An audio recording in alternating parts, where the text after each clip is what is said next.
Hey YouTube, SoCal Sniper back again. Today I'm going to be going questions and answers on all of the comments and stuff that have been left on my videos recently. I figured it was easier just to make a video than to answer all these questions directly. It'd be a lot quicker and faster. So here we go. Thomas Garcia, first on my list. I'm just going from the top down in my community comments section. Says, how much more or less did you spend on your stroker setup? I'm thinking about doing it next year. I have no idea. My engine is not a cookie cuttered out engine. It's a long story, but it took a long time. I got the wrong parts twice. One of the times the parts came in, they weren't packaged properly. UPS guy took it off the truck. There was push rods and stuff falling out, hitting the ground. I rejected the package. They sent it back. Thank God I was there. All that. But I would say somewhere between $3,000 and $4,000 is what I have invested in just the engine. I went through Titan Engines, and they did take care of me after everything went bad. They went way out of their way to make it right, and the way it came out in the end was I'm really happy with. I don't remember exactly what I spent on it total. I want to say that like the rotating assembly, cam kit, piston, like the pistons alone are like $500-600. They're Keith Black stroker pistons. Gasket sets like $100. Cranks, I don't know. It's a Scat 9000 series crank for a later model 4.2. Then the head work is like $1,000. I poured and polished the head myself. I polished the chamber on it. It's got Chevy valves. I believe they're 194, 155 intake and exhaust. It's got Chevy springs. The spring seats are ground so that the installation height of the springs is correct, so they don't have any binding issues. And the other half of it is, I've got a buddy that's got a machine shop, so I got to do a lot of the work myself, and I got major deals on everything. So motors are expensive, and like I showed in my video, I said I'll build you one for $5,000. It's because I spend tons of time making sure my engines are perfect. My motor right now has got 25,000 miles. It's been across the country 3 times. Haven't had any issues with it whatsoever, except front harmonic balancer seal leaked. Because I had a buddy helping me out, and he sandblasted my whole harmonic balancer, which was still in good shape. I should have just replaced it, but I didn't.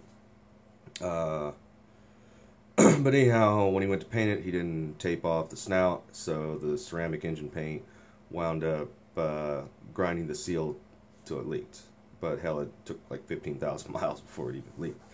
But luckily, when it happened and started leaking, it didn't blow the motor because I was in town. I just happened to have it idling, looked at it, oil's pissing out the front of it. No big deal. Fixed the problem.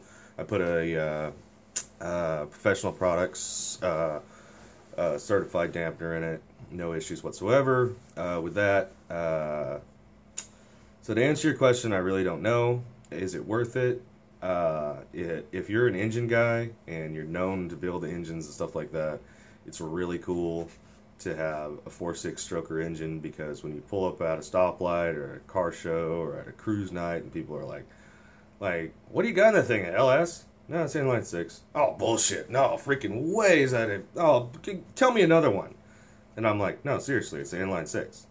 You pop the hood and they just can't freaking believe it, especially when there's like, the AC works and everything works, and it pretty much looks stock on the outside, besides it's got cool paint and a different valve cover and stainless steel headers and shit. But and it's just sitting there and it's just loping and all that shit. It's just, I mean, that part of it is like really cool and really worth it, especially when you can say you built it yourself. I mean, I'm big on built not bought, even though, like for example, the head work was done by Jim Oakes at Titan Engines. He really hooked me up. They did like I said, they did everything they could to make it right for selling me the wrong parts and having all those problems. I know I'm getting long-winded here, guys, but there's just a lot to talk about. The Flow Daddy header I got from Rusty's Off-Road is like $300. Valve cover is like $100. Flow cooler water pump's like $100. The harmonic balancer's like $100. You know, I mean, there's just a lot of money and time tied up in these things. But it's really cool. It is really, really cool, especially when you got guys out there with the 4.7s and stuff like that, and you just lay into that thing, and it just leaves them in the dust. And I don't even have the tuning done on mine yet.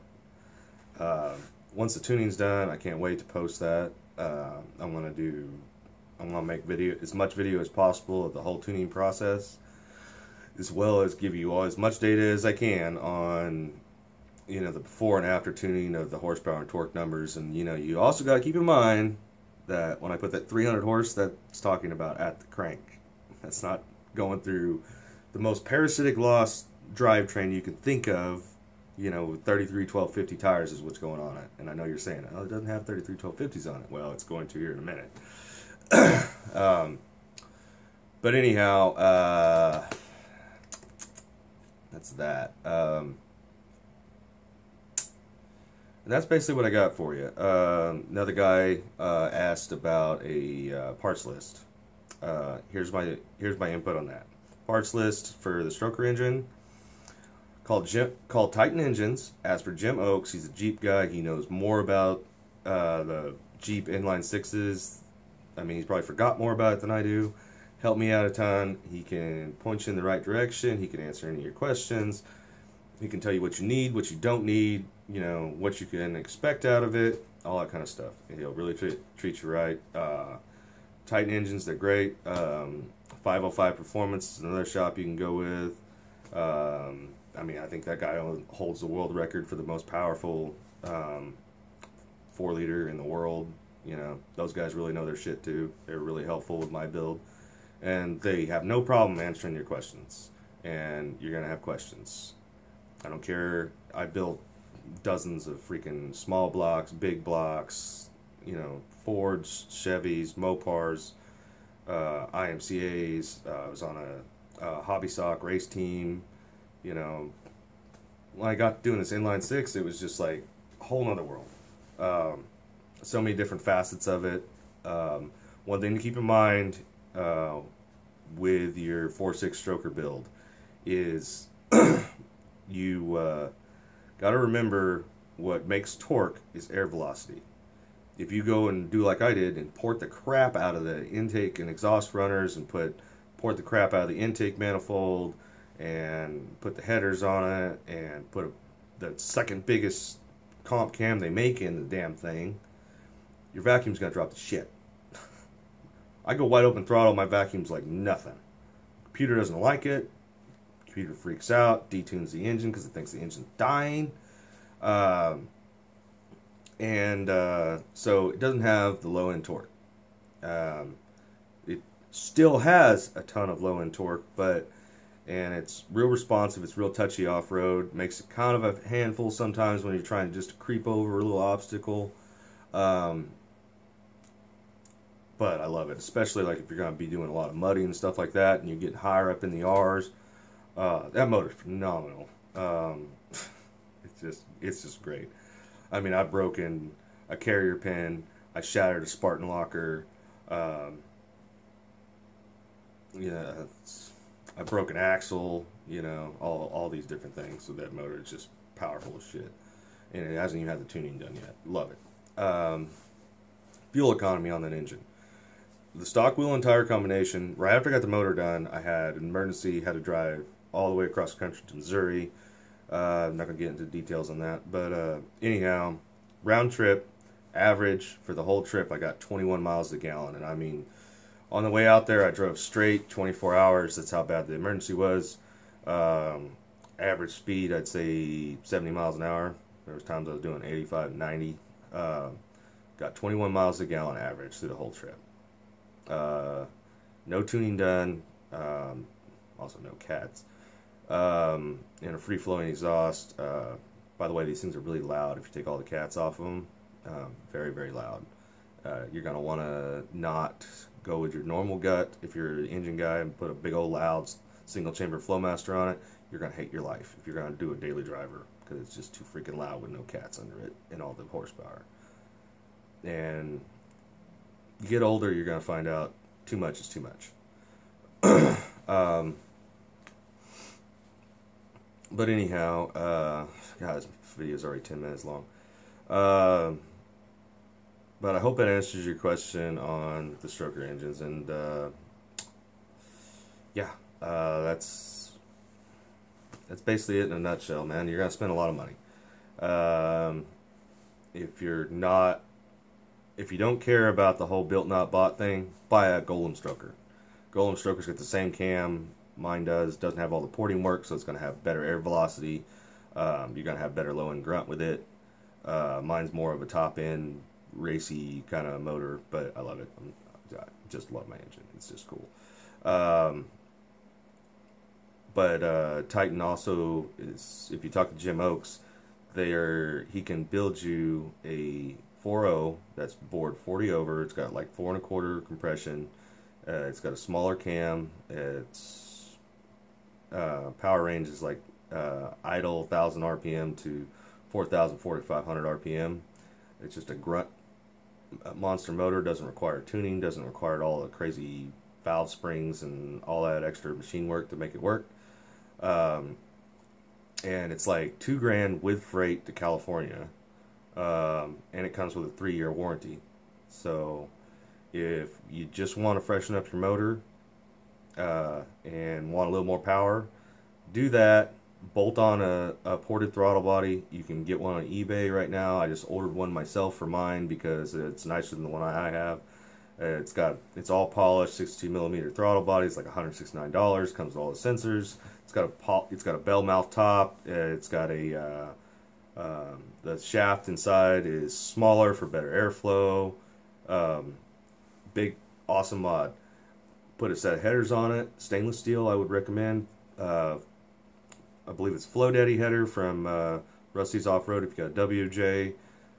Fits really good. You gotta have to do a little massaging on the intake manifold to make sure you put the intake manifold and gasket in just right so it'll clear. I clearance mine a lot because I want nice airspace in between the header and the intake manifold, so I didn't wind up getting any hot spots in my intake manifold. Like I said, I'm kind of a freak when it comes to the details on building my engines. Do that. Put a set of better injectors in it, the 4-hole Bosch injectors to go with, like, if you're going to go just a 4.0, 40 over, I'd put like a 22, 24 pound injector in it. The computer will compensate for it. If you're doing a 4.6, put a 26 pound injector in it. You're going to be fine. I know on eBay a lot of times they don't tell you what's the flow rating on them. Just shoot them a message. They'll shoot you a message back really quickly, and they'll tell you what it is. Those two things. Put a free flowing like 2.5 inch exhaust on it with the header, a good like K&N or some kind of a snorkel, some kind of a better air intake on it, and be happy. You have a daily driver that's reliable. You won't have to spend thousands of dollars on tuning. Like the tuning on mine's gonna cost like $700 for all the dyno tuning. So like I said, my stroker motor is expensive, but I love it. So that's that in a nutshell. So hope that answered your question, Thomas. As far as the engine goes, I'm gonna break these clips up for these questions. That way the videos aren't quite so long to get to the questions you want to have. So anyhow, that takes care of that one for you, Thomas. You also mentioned on there that you're gonna get a iRock off-road lift kit. I'm actually just ordered a bunch of stuff from iRock Off-Road for mine. Since this video is basically for you, I thought I'd go into that just a little bit. iRock Off-Road makes a axle flip, or not an axle flip, but a tie rod, solid tie rod flip with QA1 rod ends on it, solid steel. I just ordered that. I'm putting it on mine. I suggest doing that. Now, if you do the drag link flip on it, which I'm doing that too, and I'm going to post some stuff on that, but a buddy of mine that works at 4 Wheel Parts said I'm going to do that. I'm going to wind up with a bump steer issue. So we'll see how that works out. I don't know how exactly all that's gonna really play out, but we'll see. I may just wind up leaving it alone and just put a heavier duty drag link in it, basically because that's not going to affect my ground clearance, and I'm not going that big a lift where I really need it. Other thing too, they also make coil spring retainers for the bottom, and they also make a bolt-on piece. I don't know what it's called, but it attaches to your coil spring tower, so your springs don't drop out if you've got a ton of flex and a long shock. Definitely want to take and buy those two pieces. It's going to save you a lot of money in the end. Also too, forget about running your front drive line. You're going to have a custom drive line made. I went with Tom Woods front drive shaft. Worked out just fine. Haven't had any problems with it. I'm going to do the same thing on the back. I've got a hack and tap hack and tap kit ordered from iRock Off-Road, coming in this week. I'll be installing that on mine and ordering another one of the Tom Woods drive shafts for the back to eliminate any vibration issues. They say you can get away with running like a 4-inch, 4.5-inch lift without doing that. You can, and mine hasn't fallen out yet. But I notice the longer I drive it, the more vibration I'm getting from that drive line, and I'm worried it's going to tear shit up. So, food for thought. I don't know if you've already ordered your lift kit or what, but I would seriously, if I were you, and you want to go long arm, spend the money, buy a Rusty's Off-Road long arm kit. You're going to like it a whole lot more. Don't buy whatever you do, don't buy a Rusty's Off-Road, or not Rusty, Rough Country long arm kit. That's what's on mine. Yes, it works, but you're going to have to do what I did and replace all the Heim joints. In my other video, I'll put up right here, talk about the track bar. First time I went out, bent the track bar in it. That came with the Rusty's Off-Road kit, or the Rough Country Off-Road kit. God, sorry, I'm messing up on my names here. But anyhow, it's that.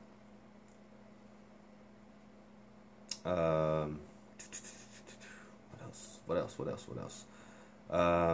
And the Rusty's Off-Road Tri-Link actually has Heim joints at all 3 locations, where the Rough Country only has a Heim joint at the axle, which isn't really a big deal because that's basically just a pivot point. There's not a whole lot of up and down with the Tri-Link that's really ever going to happen that much, unless you're just jumping the shit out of it.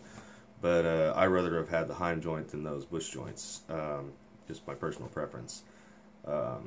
If I was to do it all over again, I would have spent the money, bought a Rough Country kit to begin with, and it would have been better off. Both kits actually have good control arms. They're very solid. Haven't had any problems with the control arms whatsoever. Their Rough Country kit, I wound up spending a lot of extra money just going to get hardware because a lot of hardware was missing. iRock Off-Road, I don't know. I've never installed one of their kits. I hear they're good, but as far as that goes, that's it. Anyhow, I'm going to leave it at that for your questions, Thomas, and hope you subscribe, and more to come on the Q&A section. Anyhow, this is just part 1. Go ahead and stay tuned. I'm going to be answering more and more of your questions. Thank you.